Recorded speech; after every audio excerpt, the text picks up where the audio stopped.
Hello and welcome back to another episode of Fan Behavior and F1 Podcast. I'm Zoe. I've returned. I'm back with Hannah. Hello.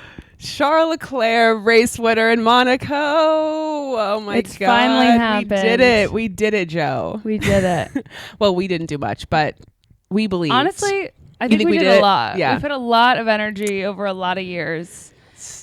3 to be exact. Yeah. And it's finally happened. And we lived through, especially the first year that we were fans, when it was the pit stop gone wrong and the scream heard around the world. Yeah. That was particularly traumatic.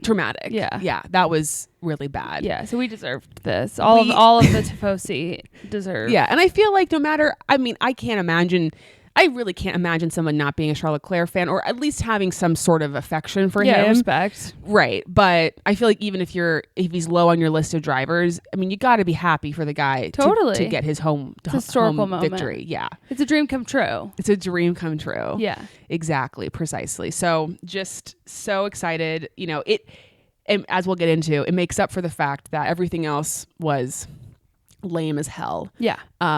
But we'll get into that. Now, before we get into the full episode, and we'll cover lots of things, pre-race weekend, obviously everything that happened. And as we'll discuss, this is really the race won by quali. I mean, the qualifying is the race. It's right. Everything's in reverse. Typically, yes. But we're going to draw, since I wasn't here last week, we are going to draw for who our driver is in Monaco.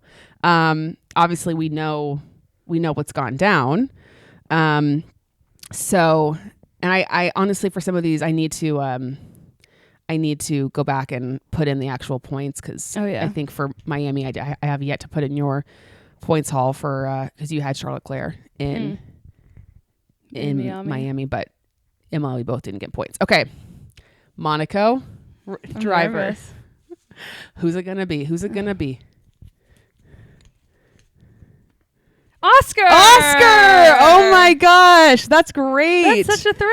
I am wearing my Oscar friendship bracelet, so that's really good. Tell me we have it. How exciting. Is that Oscar? No. I have both. I was sorry, I was confused there. Oh, you said, and tell me we have it. Got it. Fuck, I already see the D. Daniel. Oh, well, you can't ever get him again. That's true. Wait. Or did I get Daniel? You got Daniel. Oh, well, sorry. You're really gaining on me now. I'm sorry. Thanks a lot, Daniel. Thanks a lot. Anyway, maybe I'll want to get him, in the future. I hope so. I do. I hope so too. All right. Well, congratulations to you with the Oscar, because that's a big one. A real victory. I guess we could do your points right now. He got 9th. He got second in qualifying. Yep. So that would be 9 points. Mm-hmm. And then he got second in the race. So 9 plus 18 is 26. No. 20. Wow. This is cute. 9 plus 18 is 27. 27. Okay. Congrats. And I got 0. So. Wow. Look at us. College educated mathematicians. Math. I've never claimed to have for that to be my strong suit. You've famously said that you love math. Famously. I do. Well, ironically, I wanted to be a math teacher and like a high school math teacher. And then I don't even remember how it happened, but I ended up in math 002 freshman year. Okay. I can hear Macy laughing. I know it's like the remedial math. Like in order to continue taking math in college, I had to take this like filler, like a refresher basically on how math works. Uh-huh. So anyway, that's it. Okay. Well, yeah, math's not my strong suit. Also, just want to shout out the shirt that I'm wearing is from For the Girls, which I'm sure people obviously know about them, but I ordered it super cute after Miami. I was like, I got to get this shirt, and I love it. It's so cute. It is red, for the Ferrari of it all. I know. When I was looking to get dressed today, I didn't have. Well, look, listen. So I have my red. What are they called? Gazelles, and I really love them. But I don't have any Ferrari merch. Wow. Yeah, I know. So I have to add that to the list. I was going to get the blue hat because it works with my personal aesthetic much better. I don't wear red a whole bunch. Mm-hmm. But then I thought... But you're not really a Ferrari fan. No, but anyway. Like, I think it's okay that you don't have... I know. But you want it. I like acquiring stuff. Totally. And so but then I thought, Kevin Magnussen, because I just think, you gotta lean into the bit. gotta lean into the bit and like what chaos he's been causing. And I just felt like I hadn't worn this in a while, and make use of it. I don't know how much longer he's gonna be around. Exactly. So exactly. Okay, well, let's get into the race weekend. Starting off with, I think, the joke that has taken on a life of itself, which is Charles Leclerc adopting Oscar Piastri. Now, for those who need, because I feel like it's such an internet bit. It's an internet bit, but it's gone further than that, and I feel like people might be very confused if they were not following it on the internet. Yeah. So basically, there's been this bit that Oscar has been doing for all these different races, where he is trying to figure out if he can claim these races as his home race. So like he did it for China. He said like his great grandfather was Chinese, so he's like, this is my 1/16th home race. Or like in Imola, he's like, someone in his family was Italian, so he's like, this is my, I can't remember the percentage. Is Piastri is it Italian? It's Italian, I'm pretty sure. Okay. And so one person in his family is Italian? I'm assuming so. Yeah, okay. And on like his dad's side of the family. And so ahead of this race, he tweeted something to the effect of, looking to find if anyone in my family tree has Monegasque roots.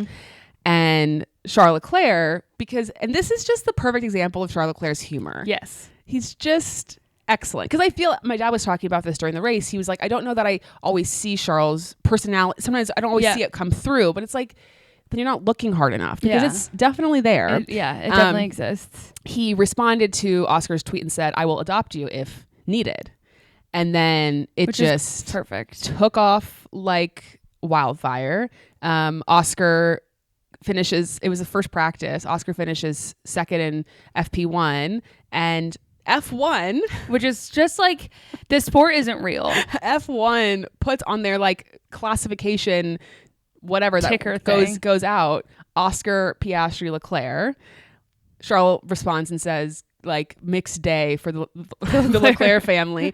Arthur, Charles' brother, gets in on the bit, and he's like, my nephew did really well today. I mean, they are fully going in on it. I've also seen a lot of TikTok. I don't know if you've seen these, because people claim that Charles adopted Ollie Bierman back when Ollie, filled in for Carlos. And there's all these TikToks about Charles Leclerc being a father to Ollie, Oscar, and his dog Leo. Got it. What a cute fam. I know. And like Photoshop pictures of Charles and Alex, his girlfriend, and then they're like 3 kids with their faces are Oscar, Ollie, and that's incredible. Leo. I'm also just curious because, it still seems like there's maybe some unresolved tension / beef between Carlos and Oscar. And I wonder how Charles' son and teammate, like if that's hard for him to balance that. This is live updates. Oscar just tweeted, what a week, adoption and now a podium. He's a legend. He is a legend. He's so funny. Then Nicole Piastri, who's incredible. Oscar's mother, gets in on this, and she's like, seems like I'm looking for a new son at Yuki Tsunoda. Queen. She picked the perfect person. She's so good. Like, first of all, I am always just so, and I'm not like trying to be ageist, but when like moms are good at the internet like that, it's so great. Yes, exactly. I thought the same thing. She picked the perfect person, because Yuki's also someone that like people would want to adopt, and like he's like, you know, the cute, because everyone your son. He's my son, exactly. Yeah. People were like, why didn't he adopt Daniel? It's like, no. Daniel doesn't need to be adopted. No, she's not adopting Daniel because of the Australian thing, but yeah, Yuki was the right choice. Absolutely. So anyway, and I can only hope that Yuki leans into the bits soon. I know. I feel like he will totally not understand, or not even see it. Exactly. Not even see it. Maybe Pierre can help him. Like, yes, this is a joke. Something. Yeah.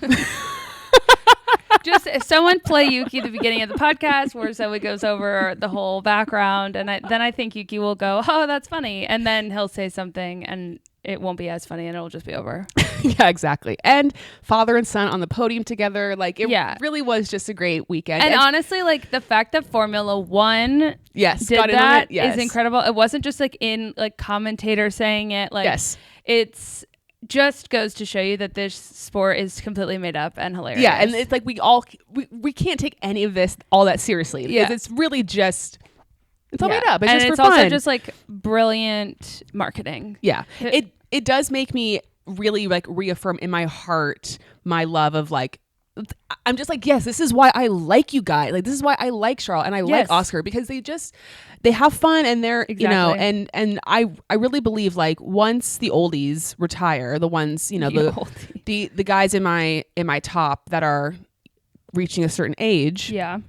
I feel really good about the fact that I have Charles and Oscar to like carry on. Absolutely. My like fandom. They're leaving it in good hands. Yeah. And like capable hands. And you always want to feel like you have someone else as people depart, you have new ones coming in that you really feel you want to support and love. And I feel like we're a little split because I think I am now, I am Team Oscar over Team Lando. That's fair. And so it's kind of like a fun yin yang situation we have going on. Yeah. I know you like Oscar and I like Lando too, but yeah. Who will you root for more with Charles and Lewis? It's tricky because I think like in general, I'm probably more of a Charles fan than a Lewis fan, but like I'm also just like so here for Lewis's comeback. Yeah. That's been great. Because again, your girl loves a story. Yeah. And so that's kind of where I'm at. Like I would love a like a season like McLaren's having right now, where it's like they're both doing well and they, you know, they trade off weekends of where they're at. But that's kind of what my hope is for the future of Ferrari. What did you think? Did you see that magazine cover of like young Lewis and young Charles Leclerc? I don't know if I did. It was like the Monegasque something or other. Yes, yes. How did you feel about the fact that it was Lewis and Charles and not that they've already jumped ahead? Totally fine with it. Okay. I thought it was really sweet. I did too, but a lot of people were like, why were they? This is Carlos. Yeah, I mean, it feels a little premature. Is a little weird, but yeah, it feels a little premature, so but also if it's... we have to remind ourselves it's Lewis Hamilton. I think in all of these, and in all of these sort of conversations and things, it's like there's only a select few drivers where this kind of stuff would happen, and he is one of those drivers. That's just kind of the way it works. I can see both sides of it, but I didn't. When I first saw it, I was like, "Oh, that's so cute." It didn't really occur to me that Carlos is still a Ferrari driver right at present. Exactly. So anyway, congratulations to Carlos and Oscar for and you know, it goes to show you that when you have a good time and you lean in, good things happen to you. Exactly. When you take things too seriously and fail. Family over everything. Totally. Family over everything. You know, breaking down barriers, doesn't matter where you're actually from, chosen family. Exactly. So love to see it. Couldn't said it better myself. Okay. Then there were a lot of silly season rumors that came out this week. A lot of sourced silly season rumors. Nate Saunders, good friend of the pod, put out an article about this. So I want to just go over some of them. So early on in the week, we had Valtteri to Williams rumors going around. He was spotted in the paddock in Imola. Just getting coffee. Please. Yeah, it's never that because he can get coffee in his own hospitality. Then a few days later, we hear Carlos Sainz potentially to Williams. Let's just focus on Carlos for a second here. Yeah.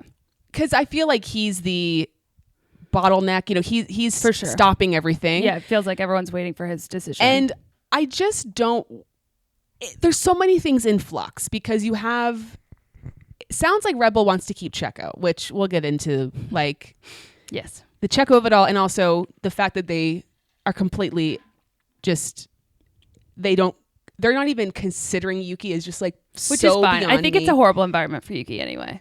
I know, but it's annoying. And it goes for me, it's like, then what is your program for if not to like, we can get into Red Bull, but so there's potential for Carlos to maybe go to Red Bull, but I don't know that that's a great, if it's Max and Carlos.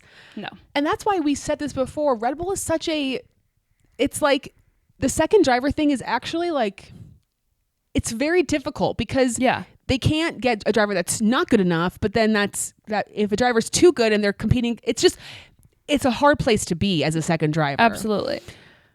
Mercedes, that doesn't seem like that's really going to come to fruition, I think they want Kimi Antonelli in that seat. And also it seems like it would be maybe a 1 year. And then what do you do after that? Audi, as we said, it's like, who the fuck knows? Yeah. And now you have Williams. I kind of like the idea of him going to Williams. So do I. But it does seem weird that this guy who's done relatively well, very well, is going to a Williams. That's his option. Yeah. I think, I mean, in my mind, and again, this is all just like speculation, but in my mind, he gets to pick, really. Like, he's, unless the rumors of Seb coming back, like, unless anything like there's crazy, a really significant driver that becomes available, like, Carlos gets to pick where he wants to go. And we were talking about this on the last week's episode, but like, I think it's very clear that, I thought it was really significant that Alex stayed on with Williams, even with all of the, ups and downs that they've had, because it seems very clear that they're in their rehabilitation. Well, they're throwing everything at the wall. Yes. And I think James has said as much. They're basically saying we don't really care what happens the next couple years because we're putting all of our focus towards the future and the new regs and being the best version of ourselves. Because they understand these things. It takes years. You can't just completely change your car in a year. Of course. So you're kind of like, if we can just kind of stay where we are and be okay.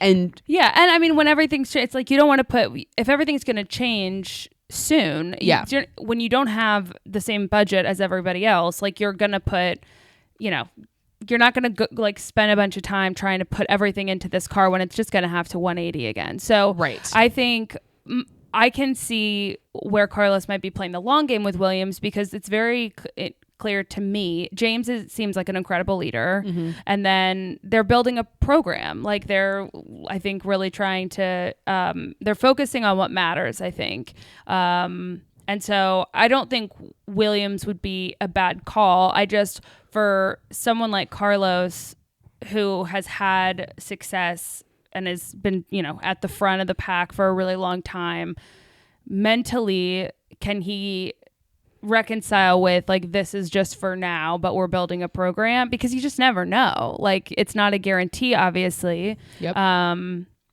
So it's definitely interesting. I don't know. And I also heard that I think part of the reason he wants to do Williams is there's a belief that the Merc engine is going to be very strong in 2026. And so obviously Williams is, has a Mercedes engine. So you want to go where you feel like the engine might be the best. That's going to give you a good chance of doing well and getting up the order and stuff. So anyway, that's obviously very much in flux. It sounds like Audi, I mean, the truth is, I think Audi is like kind of putting pressure on Carlos. Like, we want you to decide. But in reality, they're not, he's calling their bluff kind of. I think they're going to wait until Carlos makes a decision in order to make their decision, because you're not going to pass on Carlos and go with someone if you can get Carlos Sainz I totally agree. As their team, We also got some rumors about Yuki.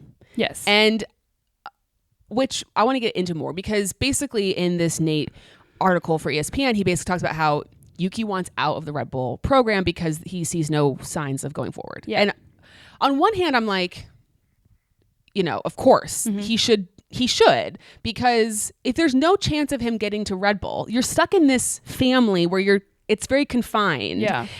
And if he wants to really prove himself, he kind of does need to go somewhere else to, like, show that he can succeed outside of the Red Bull Honda walls.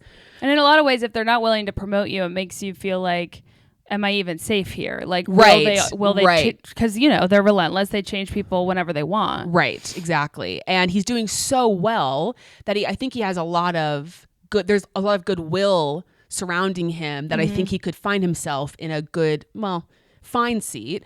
Talked about Haas potentially, which I think would be an interesting move for him. I agree. I don't know that Haas, I think, is pretty much certainly going to get Ollie. We know that Kevin, his days are done. I mean, I don't see how they're going to keep. If you could have Yuki or Kevin, I think you're going to pick Yuki or somebody else. But Yuki and Ollie's a little interesting because I feel like for Ollie you'd want a pretty experienced driver, and I guess Yuki is pretty experienced, but not maybe as some others. And then also potentially Alpine. Now, would I love for Pierre and Yuki to be back together? Of course I would. Yeah. And I think after today's events, which we all get into, I think, Alpine might be looking to switch things up a little bit. Yeah. Will they go with Jack Doohan, their reserve driver, your imaginary boyfriend? Yeah. Well, it would. Yeah, it's a weird. It'd be interesting. But anyway, so that makes me curious that Yuki is looking outside.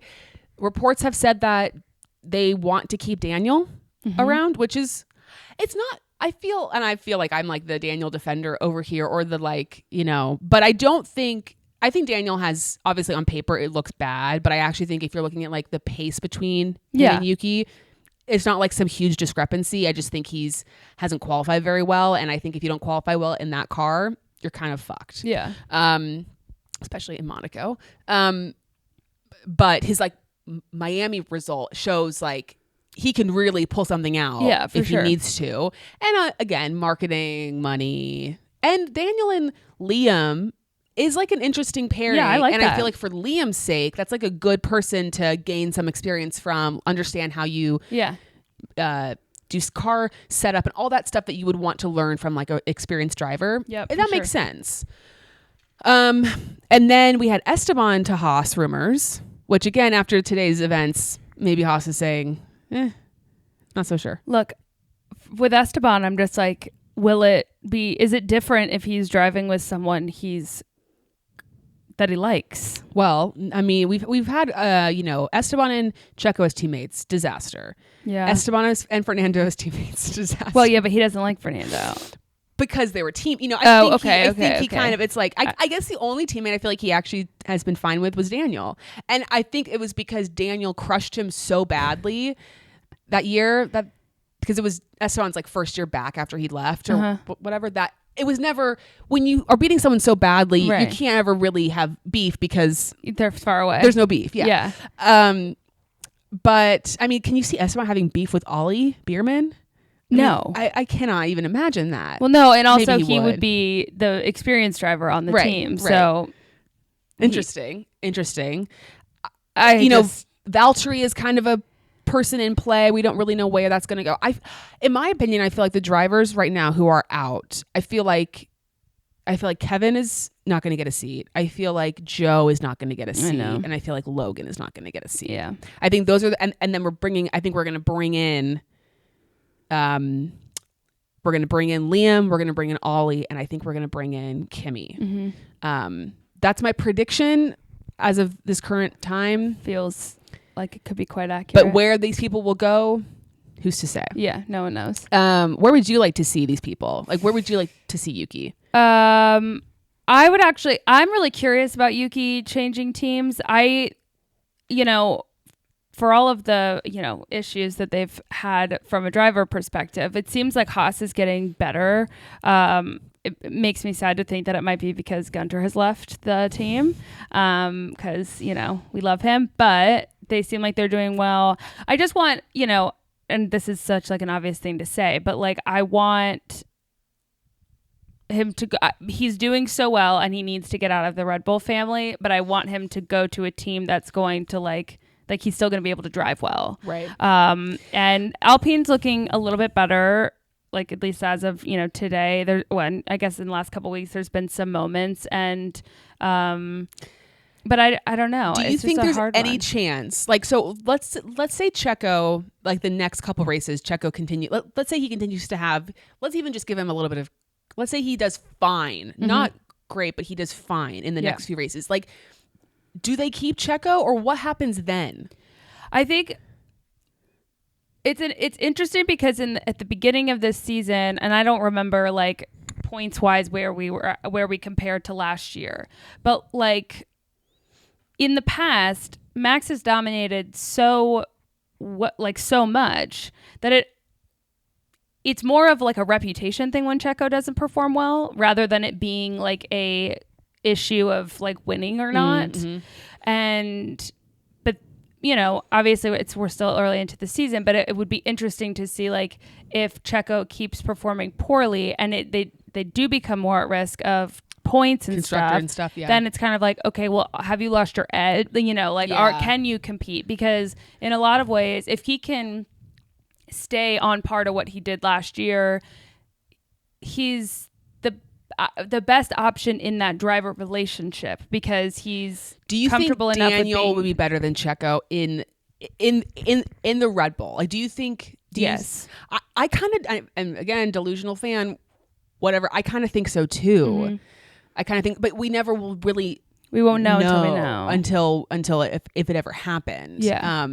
But yeah, I kind of think the same thing. Just because I mean, feel he's like performing better than Checo in the RB. That is true. That is true. Not always, but the last couple races he has been, and so it's qualifying at least. And I think again, Daniel, wants to win, wants to be world champion. Is this ever gonna happen? Yeah, no. We all I love, So I think that he's also has a good mindset for being the second driver on the team. I mean, the problem is Daniel just does. If we said this, if Daniel was performing like Yuki's performing now, I think he would get the Red Bull seat. Daniel just hasn't done enough. He hasn't shown enough to like. Does Red Bull care though? Well, that's the thing. It's like that's a good question. I don't know. I feel like when you promote someone or when you sign someone, you want it to feel like this was deserved. Absolutely. And I don't feel like anyone would say, even the biggest Daniel fan would say he deserves the Red Bull right now based off of results. Agreed. Now, part of me wants to be like, just put them in send them out for some test laps around Silverstone in the Red Bull and again. But he did that. That's why he's here. No, I know. But I'm saying him and Checo. Sure. Put them both in and just see what happens, Well, Checo's car's in pieces, so. I know, Jesus Christ.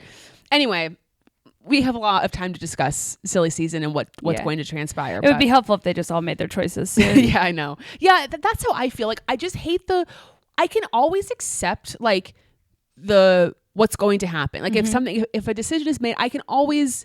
Even like in 2022 when Daniel was let go from McLaren, I felt such relief when it was because it was just done, and I can move on from that, and you can grieve the loss and just and it's okay, it's totally fine. The worst part is just like what's going to happen, right? And I do feel like it is like not that it's gonna like start becoming this like very quick domino effect, but like we just need Carlos to make a decision. Because that will because for all we know, like Red Bull hasn't said anything publicly because Carlos may, I know he may still be on the table as an option. And then where does Checo go? And then that's a whole thing. And I just feel like for, an egotistical athlete, like being the one who gets to make you're not rushing that decision when everyone's waiting on you. And I don't blame him. So, no. Anyway. Very briefly, we can touch on because now we're 30 minutes in and haven't even gotten to any of the race. Well, the race is boring to talk about. Except for Charlotte. McLaren's Senna livery. Now, there's been a lot of debate. Did you see Ash and Elizabeth Blackstock? Who are fantastic. They have a podcast and they were talking about, or I think it was mostly Elizabeth was talking about how she's kind of like over the Senna livery helmets. And, and as she said, she's like, hot take. She recognize it, but I respected the take. I did too. I never thought about it in that way, but it's kind of true. It's kind of true. It's kind of like, I didn't hate it. I didn't mind delivery. I thought it was cool enough, but I was like, we just did the Senna tribute. That's what I thought. And now we're doing a Senna tribute again. And it's just, that was the part that felt weird to me is I was like, wait, we just had like, why at this race? Yeah. It's just a little interesting. I didn't love it. It was nice for Oscar. It looked like he was, wearing the Australian colors because they often wear yellow and green. But yeah, it was just, I'd be interested what other people think about it because I felt like that was an interesting point they brought up. And for anyone who didn't see it, basically Elizabeth's argument was that it's become less of a like in remembrance of Senna and more of like a marketing tool using his likeness. Yes. And it's kind of true. Yeah, completely agree. And then I just wanted to briefly touch on the Enchante drop. Yeah. You bought something. I bought the hat. Yeah. I really wanted the vest, but with the most respect, I love Enchante and I still give my money to Enchante. Why is a sweater vest $120? Yeah. It's too much. No. Yeah. And I'm proud of myself for not buying it. It was a nice collection. Yeah, it was a nice collection. I did like it. And I liked the like corduroy set that. Yeah, he wore that. Yeah, I really liked that a lot. But I liked the hoodies and like the crew neck. I didn't buy anything. Good job. Thank you. But anyway, I just wanted to touch on that because I just love made it part of our brand. I've become a big hat gal. Well, that's good. Yeah, so I got the green one to go with my A23 shoes. Oh, good. Mixing drivers left and right. Mm-hmm. Okay, let's get to qualifying. Sure. Because again, FP1, FP2, FP3, whatever. Checo out, P18. Wow. I was pretty shocked by that. Fernando also out in Q1. Yeah. Quite, Fernando's been on a bit of a... Yeah. Interesting. And I'm wondering if Aston Martin is thinking to themselves, I gotta be honest. Tell me. Hot take. Tell me we have Sometimes I wonder if it's a little fixed behind the scenes. No, listen. There's always people talking about how Lance does not deserve to be there and he's only there because of his dad. Yeah. And if there are several races in a year that he's doing better than the multi-world champion. Yeah. It makes you think? It's a question you're asking. Look, it's not impossible. No, nothing is impossible. And I'm not accusing anyone of foul play. It's just... something I've considered. Well, it is funny.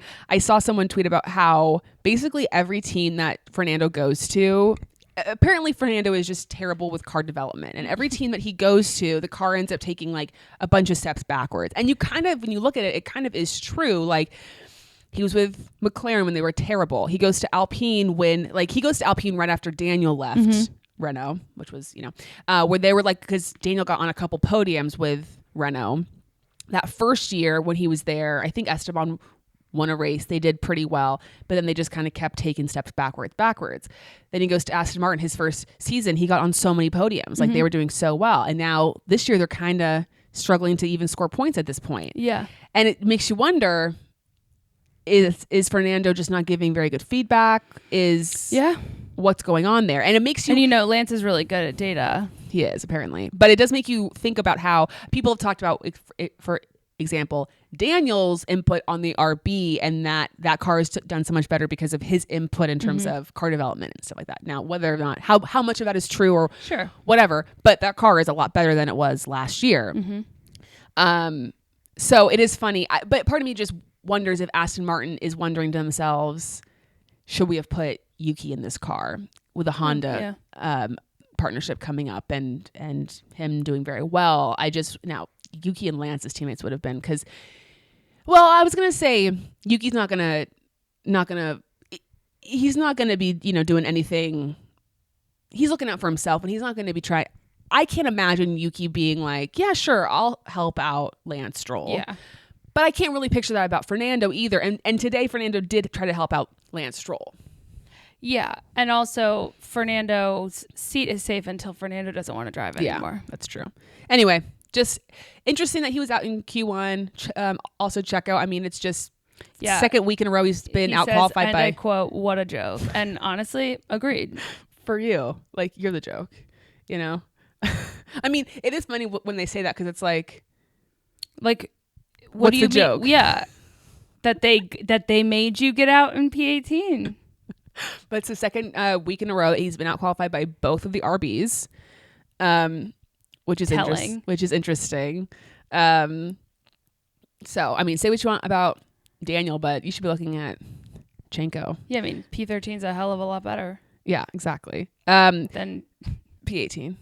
And an RB. And I mean, in a Red Bull. I know Max didn't do all that well either. So I know it wasn't the best track for the car, but still. I know, but this is my beef with when we're comparing, everyone thinks it's, I feel like with the Yuki to Daniel comparison gets so much more flack than the Max to Checo comparison. And it's like, guys, we're talking about a rocket ship that one person is driving really well, even in maybe not, and maybe doesn't perform the way it should, but that's more like track stuff. But when you have Max, because what did Max finish that? 6. So he was 7 in Q1. Oh. And I mean, that's crazy. And Daniel finished 11th and Yuki was 13th in Q1. So it's like, okay, that margin, very small. The margin between the Red Bulls, very large. And it just, I don't know a lot about what's going on, but it causes questions. That's why we have a podcast. I know.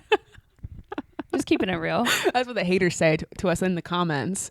And you know what? We that agree. We're a joke. It's like, don't hate, don't be jealous. Hate the player. Don't hate the player, hate the game. Amen. Pierre and Alex both make it to Q3. Thrill. Pierre was stoked. Jazz. He was. As he should be. So happy. And I've admitted on here, Pierre used to be one of my true favorites. Like top, maybe top 3 at some points. And he's really just like fallen down the he's kind of MIA. leaderboard. And I think it's because he's been kind of MIA. You don't have the content that's coming out, though he tries his best to include Yuki in his photo dumps, which I do love. Yeah. But it's just not quite the same as it used to be. The thirst is just different. It's all different. We didn't even talk about him and Esteban at the Cannes Film Festival. Mm-hmm. Both, they looked fantastic. Yep. With their girlfriends. They all looked wonderful. Love that content. It's great. It's just different. Yeah. And I've just kind of forgot, and the car's not been very good this year, so I've just kind of forgotten about him. Yeah, agreed. And I was very happy for him and happy to see that he got through. And then also Alex, struggled, this season, still undefeated against Logan in race quali, which is crazy. Yeah, I know. You know what's so funny though, and this is like what makes me think about Liam potentially coming in is, and I know you can't always judge based off of race or standings and points earned because you don't know exactly how many times someone DNF'd or what other factors went into them not getting points or getting points or whatever. But in F2, Liam only finished 1 point ahead of Logan. Yeah, that's interesting. And Liam did well when he was in the AlphaTauri last year, but like it does make me think of like, and this might be a hot take and people might come for me for this take, but like that's what we're doing here, I guess, today. I don't know, like Liam I think would be a solid driver, but I don't know that there needs to be this like, he's not the next great champion. Sure. You know what I mean? So, or at least I don't think he is. Maybe he'll prove me wrong. But it always makes me interested when we judge these young drivers so quickly. And to be fair to him, he had like 4 or 5 races. Yeah. So he, did well. I think that's part of it. It's like part of the excitement, I think, around Liam is that we've gotten to know him a little bit, and he's like shown that he's capable and, performed well. Right. Anyway, I still feel like he'll get a seat next year, especially if Yuki decides to move on. But we'll have to wait and see how that goes. Yes, we will. Max P6 in Q3, hit the wall a little bit. Just had a rough go of it. Yep. And then Mr. Charles Leclerc brought it home, pole position. Yes, he did. I was happy, but I was like, we've been here before. Yeah, it's a little tense. It's a little tense. I think I've seen this film before. Yeah, we're like halfway there. anything can still happen. As we've seen times before. So couldn't get too happy about it. But I was like, okay, the first job is done. Yep. Pole position, thank God. We then, after qualifying, had a double Haas disqualification due to a rear wing issue. I don't even know the specifics of it. It just didn't pass their technical test or whatever, which part of me was like, did they do something to it that wasn't allowed? Because they were flying. They were flying. Well, for Haas. Yeah. And for a period of time. And then they weren't flying anymore. But maybe they thought it was too obvious. Slow down. Yeah. But a double, like that's us. And I think I thought initially they were supposed to start from the pit lane. I did too. But then they were able to start from the grid. So I don't know how that worked out. But imagine how different the race would be if they did have to start from the pit lane. Yeah. Well, would it have been different? I don't know. Well, they wouldn't have fucked shit up in the back. They wouldn't have fucked shit up in the back. But like, I don't know that it really. I don't think they would have impacted the result. I guess Carlos. Well, that's what I mean. Carlos. It's like And then also Esteban and Pierre too. I don't know if that would have been an issue. We'll get to that. Okay, let's get to the race. So as you mentioned, K-Mag, Nico, and Checo. K-Mag it was interesting because they show Checo's car initially. I'm like, oh my God, his car is like in pieces. But luckily they didn't show it. Like Checo's outside standing, he was walking. So I was like, okay. Yeah. He's fine. It's incredible to me that amount of damage can happen, and he's chilling. Okay. Yeah. But then we see what actually ended up happening. Kevin going for the gap. There wasn't anything. Yeah, Jensen said he should have pulled out much sooner than he did. And Jensen Kevin now no further investigation. Lap 1 incident. Pretty shocking to me. That was pretty shocking. But I think I honestly think they do not want to give him a race ban, which is crazy. Yeah, that's fine. But because I think he would have gotten one, which is crazy. Oh yeah. If it had gone to the point where he was going to get a penalty, he would have gotten penalty points for that.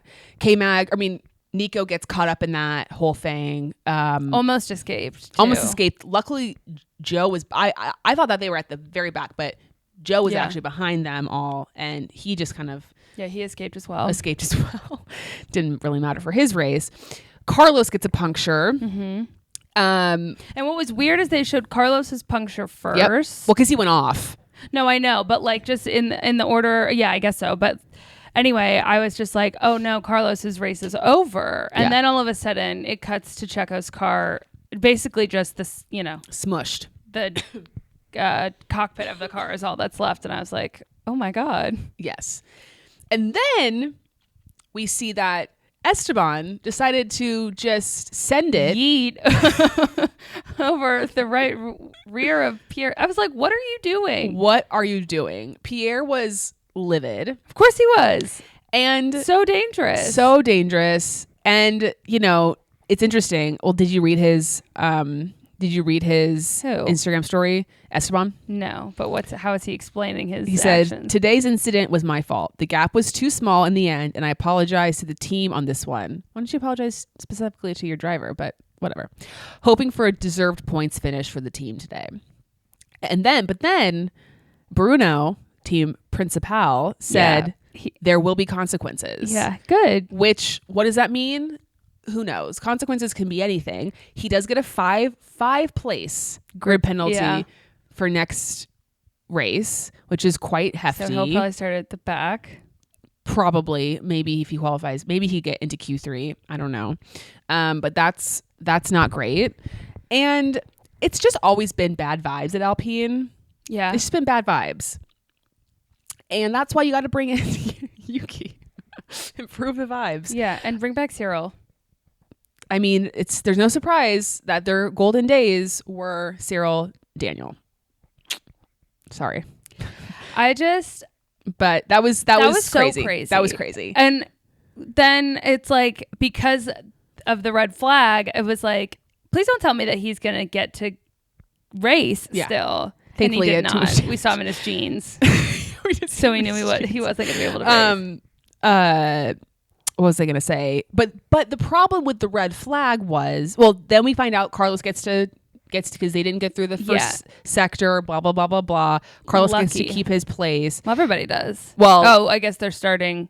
Lance passed Daniel at the start. And so Lance, based on where it happened and where the pass happened, I don't know all the specifics. Lance got to start ahead of Daniel. But because of the red flag, because those drivers started on a tire, they then got to change their tires. Yeah, which is crazy.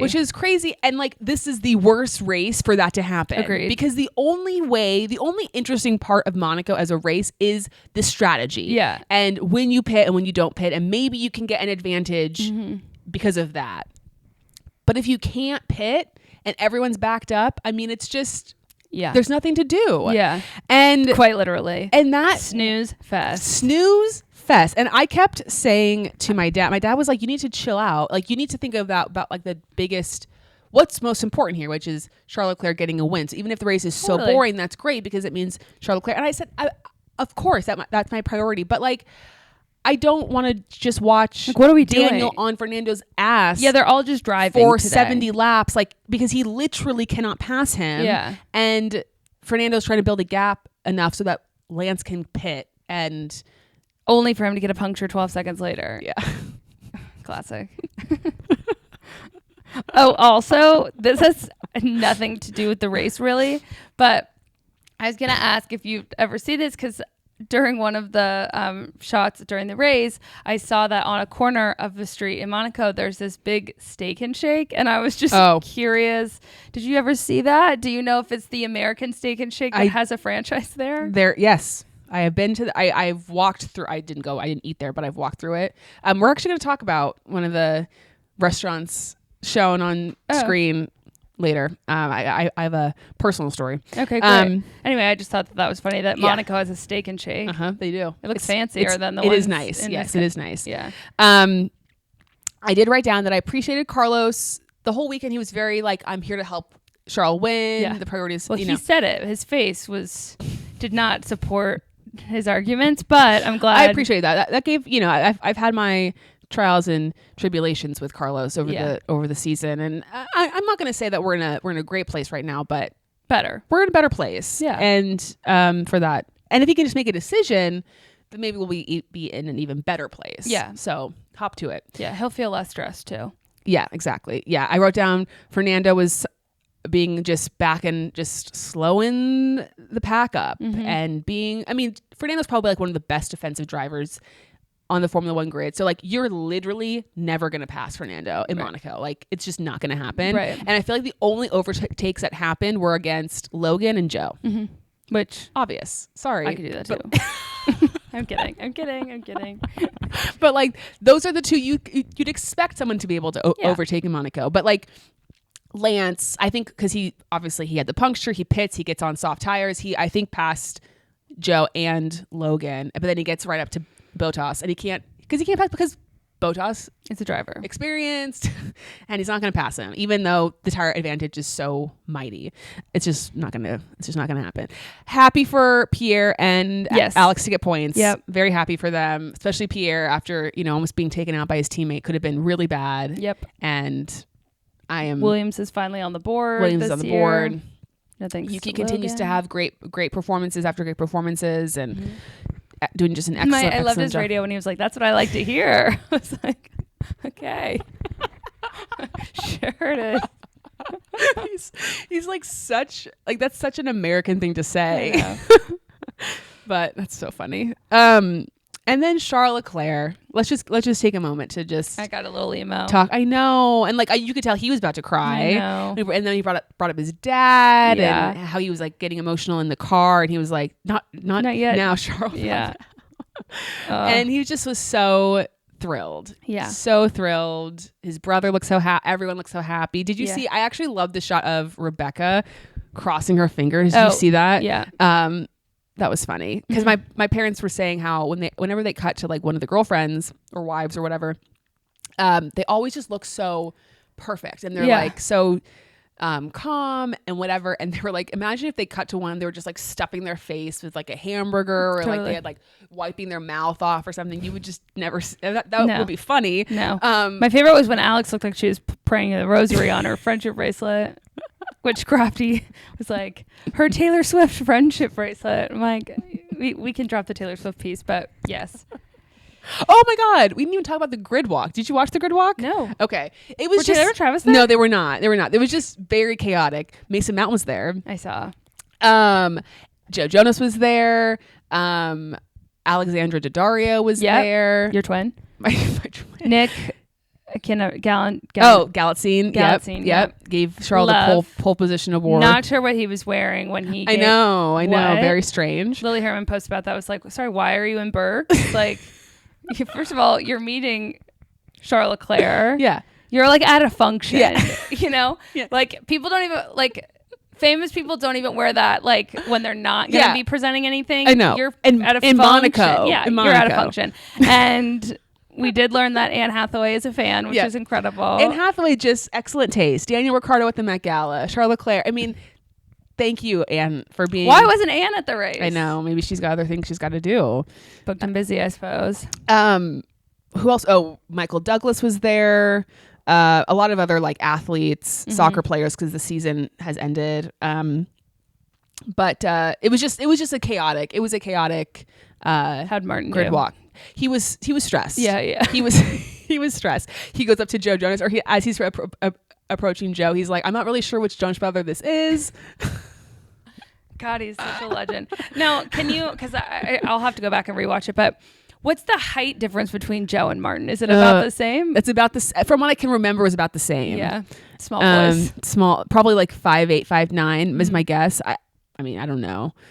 Like Alexandra, I think she was taller than him. Yeah. If I remember, it was it's all fine. I was in the morning, but yeah, Charles Leclerc, just thrilled for him, so happy for him. Monkey off his back. Yeah, the Prince of Monaco got a little weepy. And then my favorite was when he took a sip out of the bottle on the podium too. I just appreciate when royalty does things that maybe you're not supposed to do in public. Yep. And it was nice for him. Again, he's there up there with his son and with his teammate. Yeah. And isn't that beautiful? And Fred. Fred was iconic. God bless Fred. God bless Fred. Fred making moves. Fred doing big things. He really is. And like I think there's something so special that like it's Fred that got Charles his first win in Monaco. Yes, and that Fred was his team principal at Sauber when he first gets into Formula One. That's what I mean. It's just like a very full really circle. been there for him. Yeah, exactly. He is to Charles what Cyril was to Daniel. Or Helmut is to Max. Fortunately, it's what Christian is to Daniel. Stop. Just I mean, I so wish it was Cyril, but why are also we've just gone like radio silent. Okay, I was gonna bring this up. Where's Jerry? We saw Jerry, and good for her. We saw Jerry a couple times when it was convenient. Yeah, for Christian to bring her along when the talk was at an all-time high. Where has she been since? It's interesting. And it's annoying. I'm glad she's not being subjected to the BS, every time I see his face, though. I'm just like, ugh. It's so annoying. Gross. Well, it was funny. Did you notice? I can't remember if it was during the red flag or maybe like right before the race started. But they showed Christian, and then they cut to the garage where Toto is sitting, and then all of his people are around him.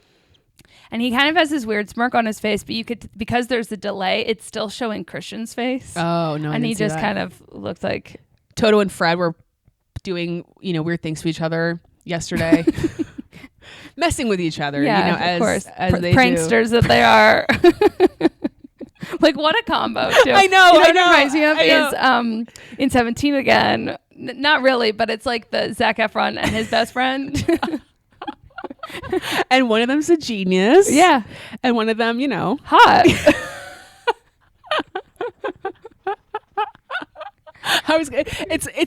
It's very much like your classic like juxtaposition of vibes and everything, but yet it goes so well together. Exactly. Opposites attract. Love Fred so much. Yeah. Anything else from the race or the... No, it's probably the worst, like most boring race I've ever watched. It was. I'm glad really everyone bad. is safe. I'm glad there was some interest, but it was a very long red flag. Which, in all fairness, I was glad because I needed a shower, so I was able to use that opportunity to do that. But yeah, it was pretty boring. But in a way, it's like. I agree that the pit stops probably would have made it more interesting, but we know how Ferrari does with strategy sometimes. Yeah, like, things could have gone wrong. I think in a lot of ways, that's true. Like this was divine intervention. Yes. It was meant to happen this way. You're right. Chinese farmer. Yes, you're right. And also, and this is true. Like qualifying in Monaco is so great. It's so great. And I know it's unfortunate to be like qualifying is the race, but this is the one race on the calendar where that is the case. Where that's really. I mean, I know there's other tracks where passing is hard, but obviously Monaco, it's like impossible. Yep. And I think that's okay. Like I think so too. I think it's okay, and I think we just have to. This is the Monaco's on the calendar because it's iconic, and we have 24. We have 23 other races, and we can get great. We can have amazing races other places, but we can accept the fact that it's not going to be great. And if you don't qualify well, tough. Yeah, tough. Anyway, okay. Exactly. Let's get to some of the questions before we do our fan and foe. Okay. Do you see Oscar becoming a race winner soon after his performance? Yes. 100%. Yes. Oscar is going to become a race winner. I'm also really enjoying, and like knock on wood, I hope it lasts, but I'm enjoying the mix up. Like it's a lot. I know. And I feel like it's a lot more than we've had in a while. We've had 4 race winners this season already. Only, 8 races, 4 race winners, which is that's incredible, really great, and 3 in the last 3 races, which is crazy. It is crazy. Now I don't know. I think this is kind of the group that's going to be fighting for wins. Like unless Mercedes can somehow figure something out, or maybe a certain track they can. I don't really see them fighting for. I don't think they've gotten a podium this season, have they? No, Lewis never. Yeah, I don't think they have. So no, it's not going well. It's not going well for them, but I'm okay with if Red Bull, McLaren, and Ferrari are trading off victories. That's fine with me. I mean, if that's the trade-off to having Max win every single race, I'll take it. Absolutely, I'll take it. Yep, exactly. George, people were saying. I mean, George did very well. Yeah, he did. He very well. He was a little dramatic at the start. I mean, it's George. It's George, and you gotta respect. We are who we are. We are who we are. Exactly. Oh yeah, someone asked for the full recount of all the adopting. We covered that at the start. Yep. Why do a majority of the drivers live in Monaco? Money, tax reasons. That's basically it. Because Charles lives there. Yeah, exactly. Because that's where he's from. Because a lot of tennis players live there too, right? Yep. What are the tax reasons? They just like don't have to pay them? You don't have to pay income tax. Got it. Yeah. Okay. So you get to keep a lot of your money. Medium tires that last an entire race distance is nuts. I agree. And actually, Lewis brought up the point. I don't know if it was this week or if it was just brought up again this week, but he mentioned that maybe there needs to be like special tires for Monaco that like degrade a little faster or something that would create, or you could say mandatory 2 pit stop for Monaco, or you have to use all 3 compounds or something to that effect. Because then it's still not going to be a race of overtaking, but it's more of a race of strategy. And you can at least, it gives you something else to think about. Yeah. Now, question, did everyone do a full lap in the race before the red flag? Well, they had to come back around. Yes, they did. Okay, so they did, which is why they were able to start a lap down. No, but that's why they were able to change their tires. No, they can change the tires whenever they want. The issue of just feels crazy. Like that is also an interesting rule. Like it feels like you need to do a full like at least 1 or 2 laps before you could change the tires. Well, they did do a full lap. So that's all I was saying. It's like okay, because if they had to stop, if it was red flag before everybody did a full lap, then I wonder if they would have been able to change them. I think so. I think you can change them whenever you want when it comes to a red flag, which is kind of crazy. Interesting, but. Let's see.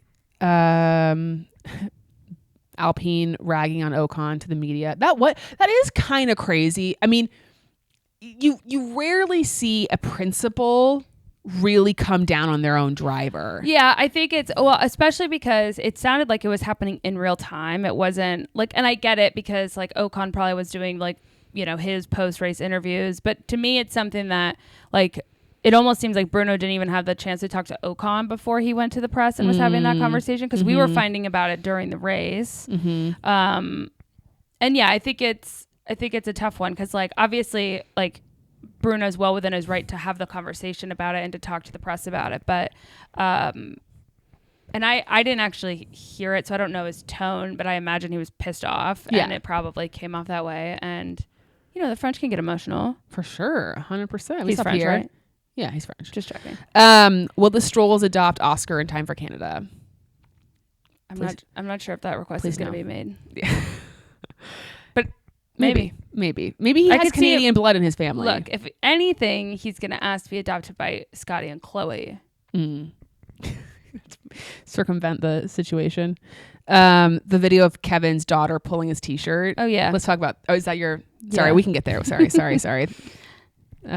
Blame the person who asked the question. No, I'm glad that we're aligned. No, everyone's saying tears of joy. Someone asked if I cried. I didn't fully cry, but I did get. I welled up, and I got because emo. I'm so glad Crafty was back for this one. Of course, he set his schedule accordingly. He wasn't going to miss Monaco. Yeah, but chills. Yeah, chills when Charles got on pole. Also, I accidentally spoiled it for myself qualifying, and I was like pretty pissed about it. But still got chills. So, you know, that's how you know it's exciting.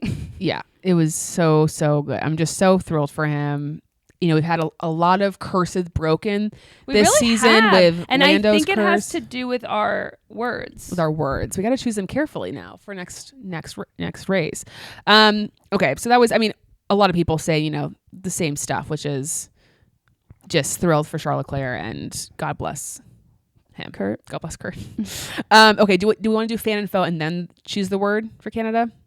Sure. Okay, go ahead with your fan. Yeah. So, well, my number one fan is Chuck. But yeah, there was a video of, I'm assuming it was after, the turn 1 incident. I don't know when it was in the weekend, but there's this video that came out, I think during the race, of Kevin Magnussen like walking in the paddock and his little daughter Laura, who is just like, she's just the cutest. She's so cute. Did like, you know that she was born 7 weeks early? Yeah, crazy.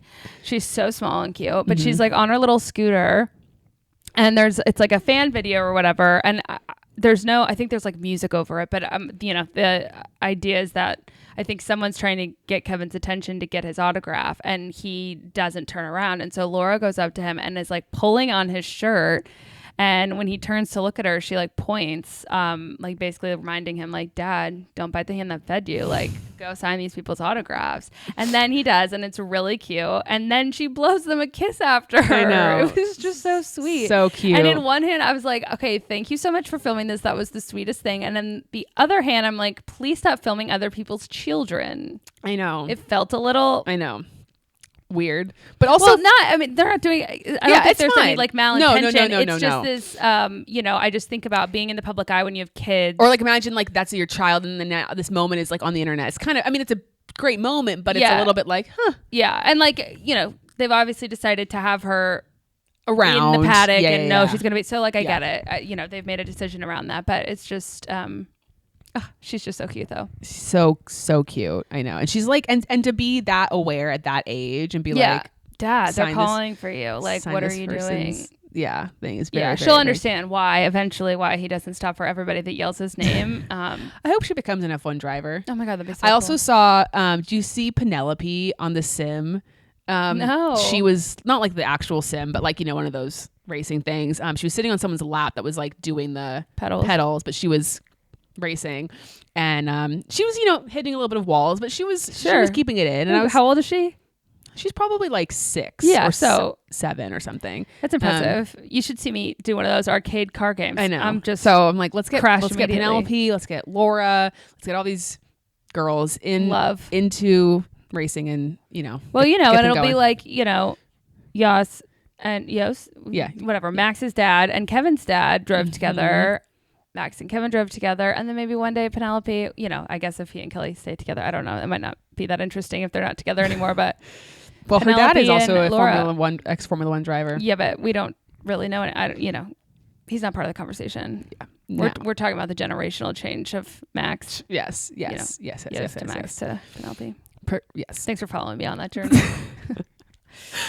So my fan is, when I went to Monaco a couple years ago, me and my cousin and my brother ate at this restaurant called Planet Sushi. Okay.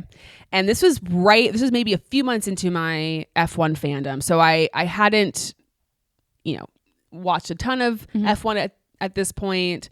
I wasn't as locked in as... This is not when you were there for the race. Not when I was there for the race. This is when I was there.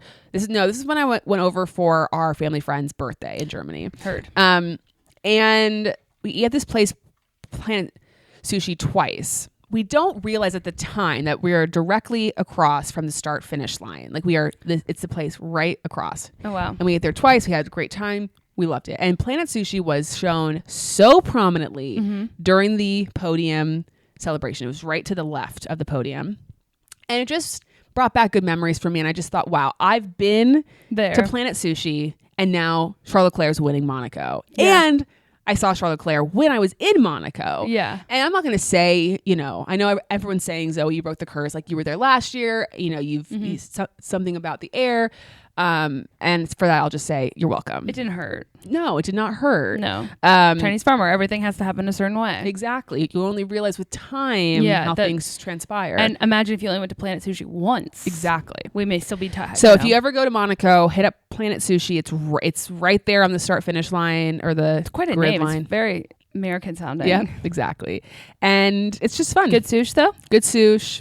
Nice people that worked there. So also, like, one thing I love about traveling with you is like we will eat at the same place twice, 3 times, maybe even 5. You know, and I appreciate that because sometimes it's like I don't really want to think about it again. Yes. We enjoyed eating there the last time, and we're gonna go back there. Yeah, like in Miami when we no, not Miami, when we were in Vegas. Cabo Wabo. Yeah, so for anyone who hasn't been to Vegas or has, Cabo Wabo is a breakfast joint right outside Planet Hollywood, and there's like a counter. Anyway, it's a long story, but we were there for the iHeartRadio Music Festival, and a bunch of the people from The Bachelor who were there for work, because you know they all have iHeart podcasts, they just like flooded out of Planet Hollywood while we were eating our brekkie fast at Cabo Wabo, and so we go there all the time. Anytime we're in Vegas, we go there for breakfast because it's a good time. Yeah. All right, your pho. Oh, it's like pretty lame, but I don't know. Some of you may remember that I have like a real struggle with flat billed hats. It is what it is, and it's specific because like I have some hats that verge on flat bill, but it's the like skater boy hat. It is what it is. It's fine. Like if that's your hat of choice, I support you. I don't like them.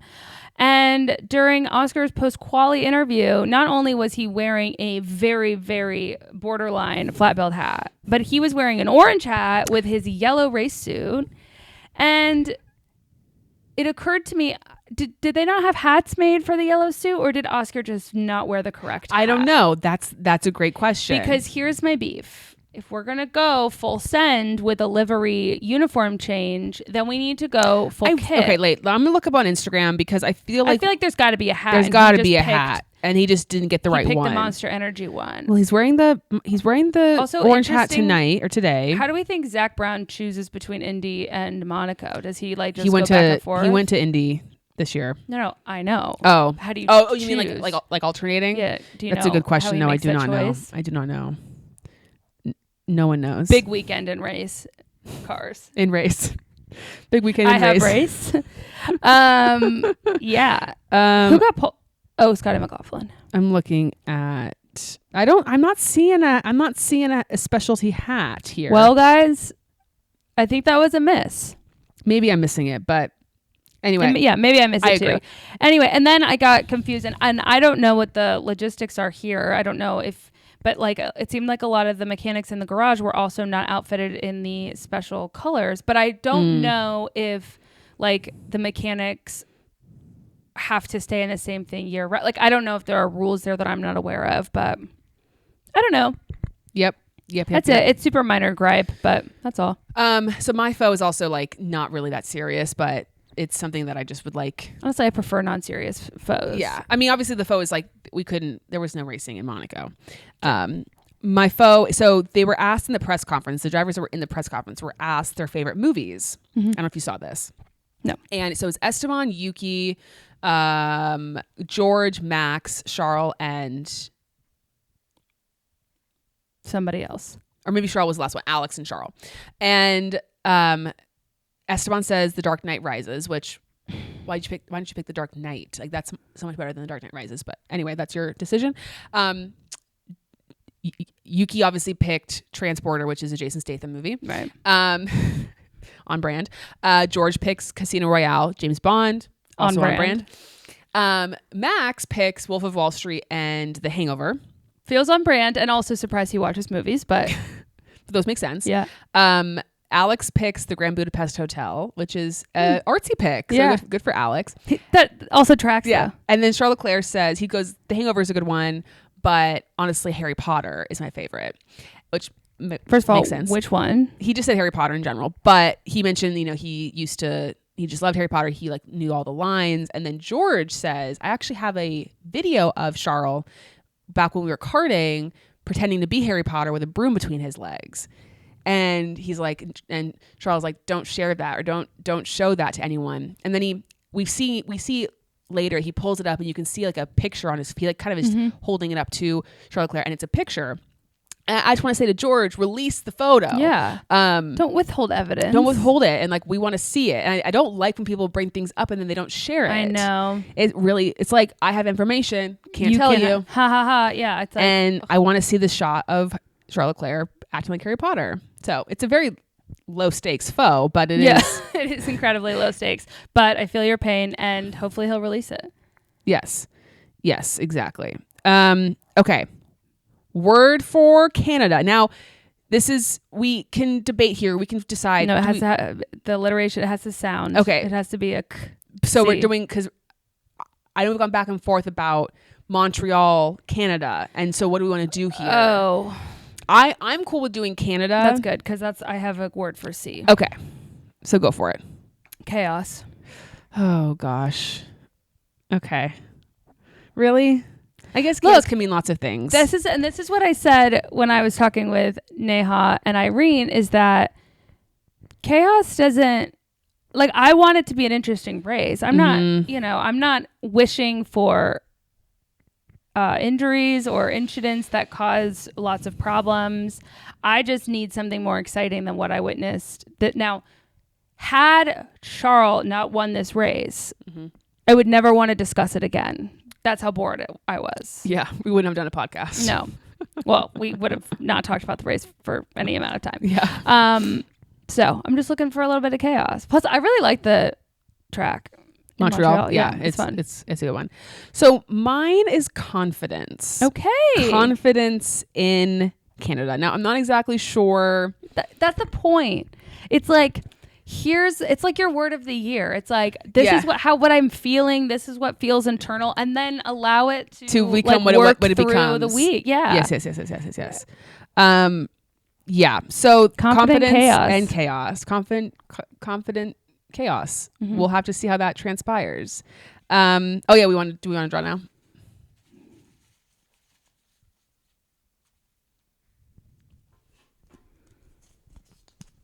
Lando.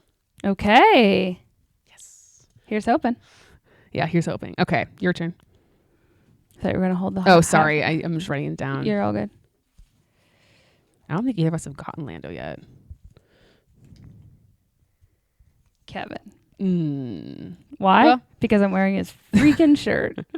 To be fair, I thought I was going to get Kevin for this one, and that would bum me out. At least there's like there's a little bit more potential. There's a chance. Yeah, less than zero chance that I have. He's gotten points before, so there's definitely a chance. Yeah. All right, Lando and Kevin for Canada.